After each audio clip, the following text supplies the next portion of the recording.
You planned your live stream to perfection.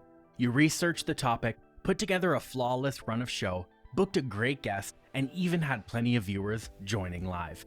Now it's time to put your feet up and relax, right? Whoa, not so fast, future me. Don't tell me you aren't going to repurpose our live broadcast. Repurposing your live broadcast into highlight clips, audiograms, blog posts, teasers, quotes, and many other things gets more mileage out of the content you've already created. You did do all that work to have yourself a fantastic stream, didn't you? Why not make the most out of it and reach more people? Boost your exposure, and expand your audience. One of the quickest and easiest ways to repurpose your live stream and grow your audience is to turn it into a podcast.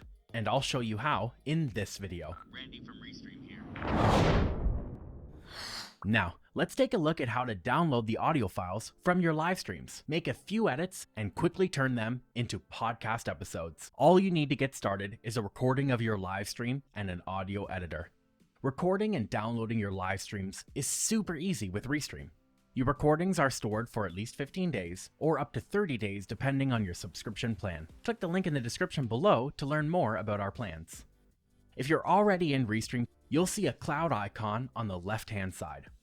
Here, you'll find all of the recordings available to you. Find the live you're looking for and click the 3 dots followed by Download. Now, you'll have the option to download the full recording as an MP4 file, the audio files only, or the split track audio recordings. That means you can download a separate audio file for each person you had in Restream Studio once the stream is over. This is helpful for when you and your guest happen to talk over each other, the dog barks, or, and this has happened to me, the fire alarm starts chirping. No matter what happens when you're live, you can still get crisp, clean audio for your podcast. Download and save the audio file to your computer. Now, I'll show you what I use to edit these files and turn them into high quality and polished podcast audio. For this step, I like to use Descript, but there are plenty of editing software options out there, like Audacity, Pro Tools, Riverside.fm, and GarageBand, just to name a few. To get started with Descript, drag your audio file into Descript and wait for it to upload. As Descript works on transcribing your file, you'll have the ability to choose how many speakers talk in your audio, which makes editing that much easier. And name the individuals talking in your clip. Once that's done, we can take care of the bulk edits. First, click the wrench icon from the top bar, followed by Remove Filler Words. This option will quickly highlight and remove all common filler words, like ums and ahs, in one click. Now that's done, click the wrench icon again, and this time choose Shorten Word Gaps. Most of the time, this setting can be kept at reducing any pause in audio to just 1 second. But you can customize exactly how long you want your pauses to be right here. Parts of your live stream may not make sense as a podcast, so here are some parts you might want to add or remove. Long pauses, mishaps, or distracting noises. Your podcast audience won't get the visual cues to know what's happening. It makes for a better listening experience to remove these parts from the podcast. Live audience interactions. Especially out of context, or if you're just responding to comments without actually acknowledging what was said out loud in your broadcast. This can be very confusing for your audio listeners. Live show intro and outro. Unless it adds something unique to your production or hooks the audience, we advise cutting out the pre-show banter or warm-up from the podcast version. With Descript, you can copy the intro and create a new composition named intro, ensuring to delete the intro from your main file.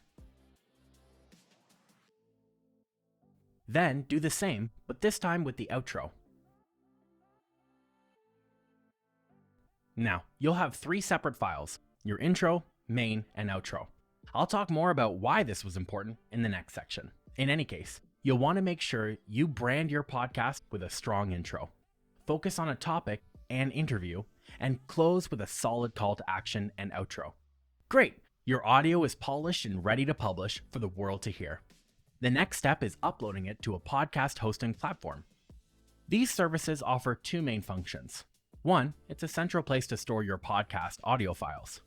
And 2, more importantly, it creates a podcast feed and automatically submits it to podcast directories like Apple Podcasts, Google Podcasts, Spotify, Stitcher, and anywhere else that podcasts are available. When choosing a hosting platform, consider how much storage space and what features you get with the paid plan. How user-friendly is the platform, and will it connect to the podcast directories that you need? For this tutorial, as I said earlier, I'll be using Anchor, but the process is pretty simple and universal for any podcast hosting platform. After you've created your Anchor account, go ahead and click New Episode from the top right, followed by Create an Episode. Now, you'll want to open up Descript and export those 3 compositions we created before. To do that, click into the composition, then choose Share from the top right. Now, go ahead and choose Export from the top, followed by Audio. Leave the settings as is and choose Export again. Do this for each file, then drag and drop them into Anchor, and once they're uploaded, ensure to organize them. Now, to further brand your podcast, let's create a musical transition between the 3 sections of our audio. To do that, either upload your own music or choose from the free transition section. No matter which one you choose, try and keep your choice of music consistent, so audiences instantly recognize it when your podcast comes on next. Now, go ahead and organize these transitions into your podcast and choose Save.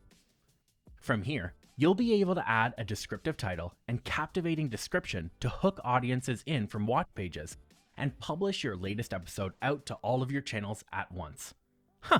Kind of like Restream, but for podcasts. Let's go over a few more things you can keep in mind to close out this tutorial. Do prep the guests. Let your guests know the live show will also be a podcast. Again, prompt them to describe for the listening audience when showing things on camera. Ask them to spell out names and URLs where needed. Don't speak over your guests or co-host. It's natural to bump into one another's words from time to time. But if you want to make the editing process less difficult later, try to be aware of not speaking over each other or speaking at the same time as often. Pro tip, having a run of show helps here. Questions and talking points can be assigned to each co-host prior to the show. And there are precise moments where your guest should respond and everyone else will know to be quiet. Do use headphones or an earpiece. You've made sure you had an excellent webcam, an awesome mic, and solid internet connection for the live stream. So why not go the extra mile to make sure you're wearing headphones or an earpiece? This is something that we ask our guests, as it maintains the highest quality audio and eliminates any echoing from the broadcast. That would be an editing nightmare. Don't try to do it all. Hiring a skilled and experienced producer can truly make your live stream turned podcast sound professional. They can stay off screen to watch and listen to your stream and ensure everything goes according to plan. They can monitor the live chat during the stream and screen questions for you. Or even just editing the audio with a fresh pair of ears and a different perspective, which can really streamline this whole process for you. Do promote your podcast. Once the podcast is published, share the links to it across social media channels and add a link in the description of your live video replay. Ask people to rate and review your podcast too, because that will help generate more exposure.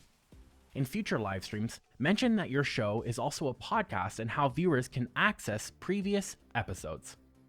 If you're hoping to monetize your podcast, you'll have to promote it to attract enough viewers so sponsors agree to work with you. If there's anything we missed, please let us know in the comments below and maybe we'll make a follow-up part 2. If you like this video, leave a like or hit that subscribe button for more content like this.